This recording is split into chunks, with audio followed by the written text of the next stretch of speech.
Welcome to Coaching Uncut, a special series on the Unstoppable Woman podcast, where I take you behind the scenes and give you a peek into the private coaching I do with my clients. All of these coaching calls have been recorded with the permission from my clients who have generously allowed me to share these with you as a way of helping more people in this world. They give you access to master level coaching and the opportunity to learn the lessons that they're learning right along with them. Please keep in mind that these recordings are not studio productions and the audio quality may be less than ideal, but the content will take you far and help you become unstoppable. With that, listen in and learn.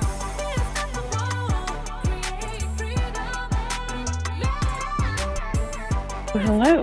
How are you? Oh, I'm good. I was reading all my notes so far with all of the things that we've been doing. So anyway, yesterday I was at $3,190.50. Today I'm at $3,231. So it's getting close. Every day is just a little bit. But I've got some great sales calls set up on Thursday and Friday, so I'm looking forward to that. Okay, fantastic. Did you have any sales calls after our call yesterday or today? I had one that was set up. She went home sick, and then Tuesday I was booked all day with clients, so I didn't have any time. I met with that. So actually, I take that back. I met with yesterday. It wasn't a sales call, but she's the one that I'm going to call back. That's the coach here in town. So I'm calling her this afternoon. So I take that back. Okay. Well, there you go. I know. It feels good to have time blacked out to do all that stuff. And I feel like today I've just been in a flow, man. I got all sorts of writing stuff done, and it just feels really good. But okay, so I really want to focus today because we have a half an hour, and go a little bit further on this whole, I feel like I'm releasing this need to be just like my mom, to, release the loyalty pack that if I'm, when I'm successful in my business and I don't die because I don't get breast cancer from it, I'm releasing a lot of that stuff, but I feel like there's still, it wouldn't hurt to do some clearing where it was, because we did that fairly quickly and it was impactful, but I was wanting to do more of that today. Okay. So tell me a little bit more, what makes you think that you're going to be just like your mom, or that what has been the hook for you for being just like your mom? So the hook isn't necessarily so much that I'm afraid to be just like my mom. It's that I've wanted to be just like my mom. Right. So as I want to be this, there are pieces of her that I don't want to be like, that I feel like in some ways now that I've become more aware of, I'm starting to break some of that. So even realizing this double bind that I had around my weight and how I looked just like she looked at the age of 54 and with the extra, weight. And that, I think, for me is probably the biggest part of it. I feel like I've gotten through a lot of the let's be the martyr and be overwhelmed and give everything of myself and, and that whole realm, but I do feel like the weight piece is still a little bit there in my subconscious, and I know I'm first cause, and I feel like that's shifting. So let's talk about the weight. When your mom spoke about her weight, what did she say? Oh, Lord have mercy. She was on a diet all the time. She didn't like how she looked. She was very unhappy with her, her self-image of herself from a weight perspective was not good. All your life? All my life. From the cabbage diet to Atkins to, all of it. Okay. Yeah. Have you done the same thing, or have you not done the same thing? Oh, no, I've done all of it. Okay. I mean, even the whole, I didn't do the shots, but the drops for the hormone that was out there. And I see it manifest in my son, who now doesn't have a good body image either. Yeah. Okay. So when you think about your mom and you're there as a little child, what's the age that you see yourself as? 6 was what came into my mind right away. Perfect. Okay. So there you are. You're in Little Debbie of a 6-year-old. and you're watching your mother talk about this. You can feel her behavior, you can see her behavior, all of that, yeah? Yeah. Okay. Now I want you, because you're this little girl and you know, because without knowing consciously, you're connected to the one mind, okay? So you know what's behind this. If you go back into that dark, secret place that your mother doesn't want to show you, where she keeps it all locked away, what is this really about? What is she afraid that you or someone else might find out about her? Oh, shit, Amira. I think it's the same thing that I struggle with. This whole, like, I got my shit together, like that. It's a control thing. It's like her whole life, I don't think she felt like she was in control of much. Her dad died when she was 14. She took care of her younger sisters. Her mom said shit, hell, and damn and throw around fuck every once in a while just to piss everybody off. And, was rough and tumble, smoked like a chimney. And so she always had this desire to be almost like a goody two-shoes, right? Like she wanted to be a nun. And so I see this like as a control thing where she felt like she didn't have control over her life. That's where my mind's going, Annie. Okay, good. So she didn't have control over her life. And who did she really want to be? That because of the circumstances of her life and the roles that other people played, like her mother, she felt like she had to play this other role. But what is the role that she really wanted to play? Who was she in truth? Yeah, truth. I see this like freer spirit. Somebody I was writing down, she wanted to play and have fun and not always be the one that was so responsible. Because at 14, she started raising her sisters. Yeah. Father died. Mom was a loose cannon, however you described her. She had to play the responsible one when she really wanted to just be free. Yeah. Okay. And now, as that 6-year-old, can you see that if she really was free, what would happen for her? Like, do you know if she really stepped into that full expression of who she was? She didn't. We get that. But, like, as that 6-year-old, you're like, who Mom really is. If she was that, how would her life have been different? I still see her married to my dad, but I wonder sometimes if she wouldn't have ended up with someone else. And I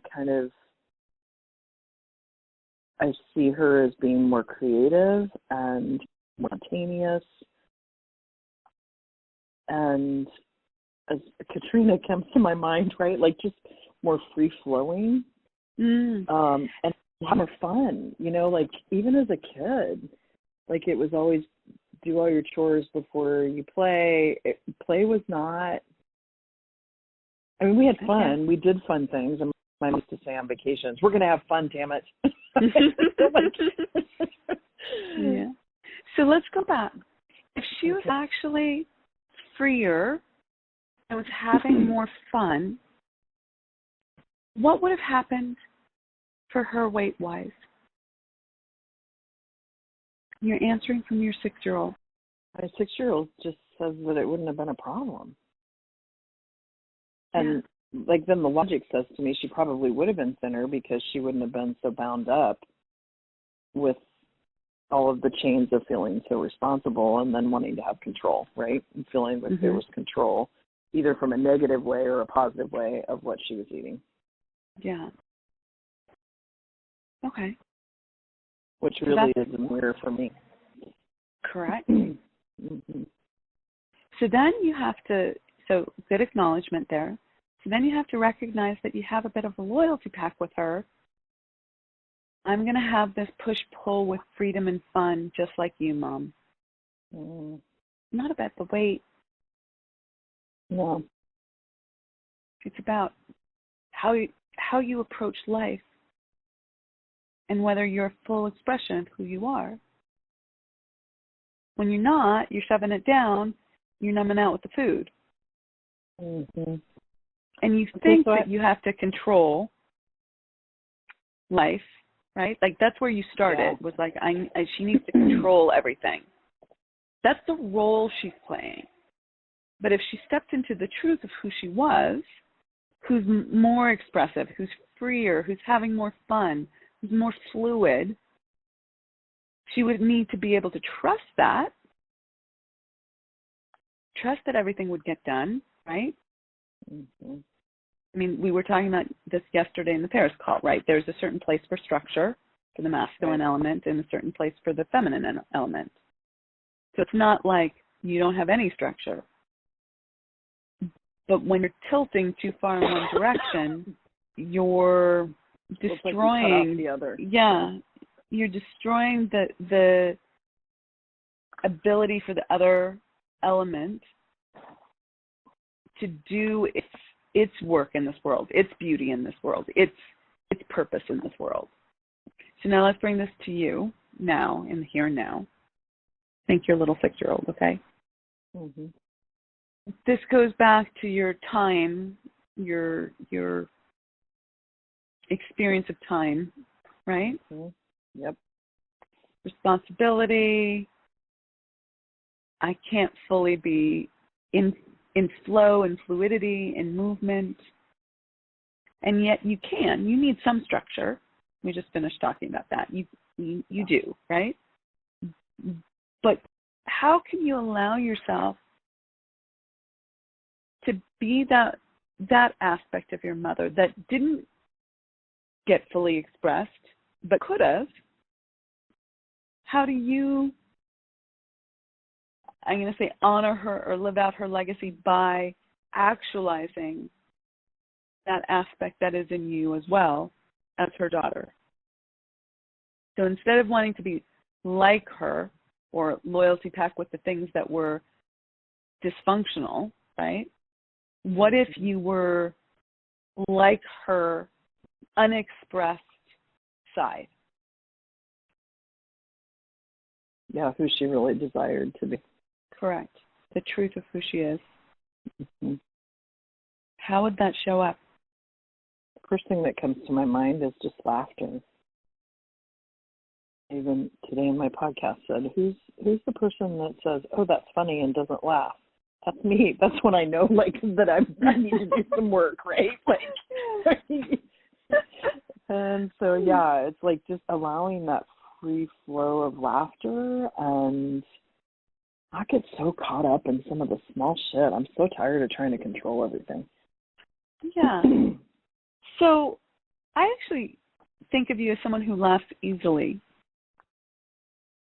Like you just laughed good. on this call just a moment ago. You're like, yeah. Who's that woman who says that's funny and doesn't laugh? Ha ha ha ha ha. Right? And you laughed, right? Yeah. Okay. It is becoming easier. Thank you. Yeah. Is it that you want more of that or a different version of that? Is it stronger? Is it deeper? Is it more present? Is it more in your belly? Like, what is it that is missing from that? I think it's more easily flow. And I think, too, it's the playfulness.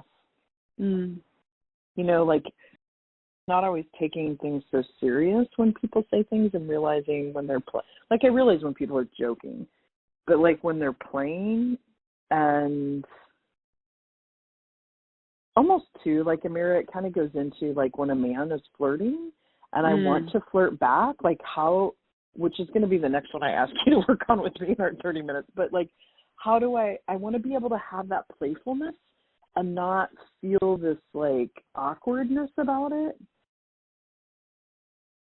And that even goes with people, you know, like I see people in my life and I love having these people in my life that can very easily, they're witty, right? And they very easily like pick up on the wit. And there are times when I feel myself kind of come out and do that. And then other times most of the time, 90% of the time, I hold that really close to my chest. Okay. So this is where you use your imagination. You can teach yourself anything in your imagination. Mm-hmm. You actually can you can teach yourself anything in your imagination because you already know how you want to be, what that feels like. You have a sense of it. You can see it. Correct? Mm-hmm. So build on that. See yourself freer. See yourself laughing. See yourself more playful. In specific situations, right? Yeah. And expand on that again and again and again. Do you think that will be hard for you, or do you think you'll be able to do that? I think it's going to be a practice, right? And so I don't know. I think for me, it's the awareness and being able to take a quick pause and like step back and like before the moments happen, imagine myself, but then also in the moments, taking that imagination and pulling it forward. Does that make sense? Mm-hmm. So I'm going to say 50-50. There's going to be parts of it that will feel easier. And my hope is that then as I continue to imagine it, then it starts to happen on a more free flow basis is really what's supposed to happen. So that's kind of where my heart's going to with that. Yeah. Yeah. That's exactly how it's supposed to happen. So you do that, right? And all you have to do is trust that your imagination will take you where it needs to go. Now, here's one thing that happens, right? Your imagination goes into a negative place, right? You start going, well, like, I'm going to be like stiff, and you just go, oh, look, I'm imagining myself not succeeding, right? Not being how I want to be. So let's shift that. Well, how would I be if I were how I wanted to be? Just ask a better question. Yeah, that's good. Thank you. This is helpful. You're welcome. Cool. And that playfulness is going to help you feel better about your body, what you're putting in it, all of that stuff. Now, it doesn't mean you don't need some sort of structure, right? Right. And it can be as like simple as I only eat when I'm hungry. Right. Or I only eat small portions. It can be a full-on, protocol too. Right. That's the handrails too, so that when I do feel myself going into playfulness, it doesn't feel like chaos. Say that again. I said so that when I do that, to me, whether it's a structure around small portions or eat when I'm hungry, then it doesn't, and it's not just playfulness, but then it allows the handrails so that when I am practicing and doing these things that aren't something that has been it's new. Right, thank you. That's new, that it doesn't feel like chaos to me. Yeah, you still have some structure there, right? Mm-hmm. Yeah. But the reason I'm not saying go on a total eating protocol, which for another person would be the exact right thing to do, right, is that you are seeking more freedom, not less freedom. Yep. And there's a way in which the structure gives you freedom. We had a whole conversation about that, right? So if you do need more structure, don't just say, well, Amira said just do this. Like, right. You create the structure that you want, but you're doing it by choice rather than by shame, right? I'm not good enough, therefore I must punish myself by going on this another freaking diet, right? Yeah. Oh my God, that's been punishment in my life. Yeah. And then it's just a shame spiral. It is. And it's also a loyalty pact with your mom. So the loyalty pact is shifted now to like, I am committed to being my full expression of me in honor of your full expression of you. Mm. Yeah, that's good.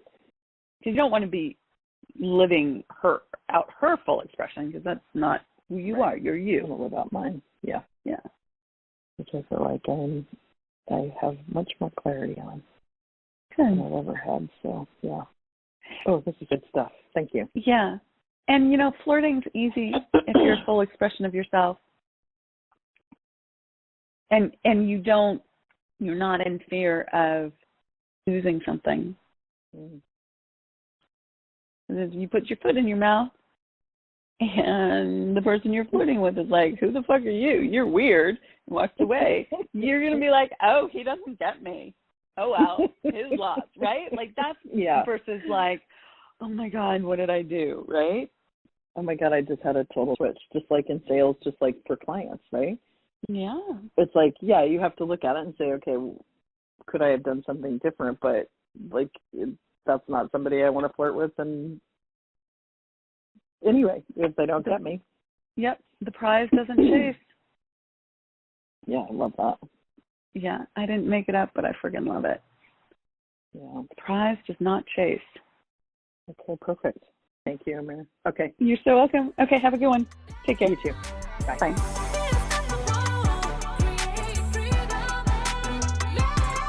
Thank you so much for joining us for Coaching Uncut. If you loved what you learned today, please leave us a comment and let us know. We always love a thumbs up or a 5-star review, so thank you in advance for that. And if you want to take your life and your business to the next level and it's time to scale, please reach out to us and schedule a consult at theunstoppablewoman.com/next level. So that's theunstoppablewoman.com/next level. See you in the next episode. Rock it out and be unstoppable.